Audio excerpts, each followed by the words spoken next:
দেখ কি এটা? কি বল, মাছের মাথা।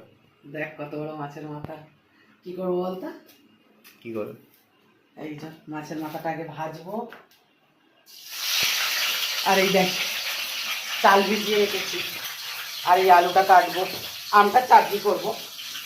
আর এই মাছের মাথাটা দিয়ে কি করবো বলতো, বলতে পারবি? চাল ভিজিয়ে রেখেছি, আলুটা কাটবো, বলতে পারবি না? মুড়ি ঘন্ট খাবি তো? এই রান্নাটা আমি করি না, কারণ হচ্ছে খুব কম করি। এই রান্নাটা করলেই আমার কার কথা মনে পড়ে বলতো? দাদুর কথা। দাদু ভীষণ মুড়ি ঘন্টা খেতে ভালোবাসতো, যার জন্য এই রান্নাটা আমি করি না, খুব কম।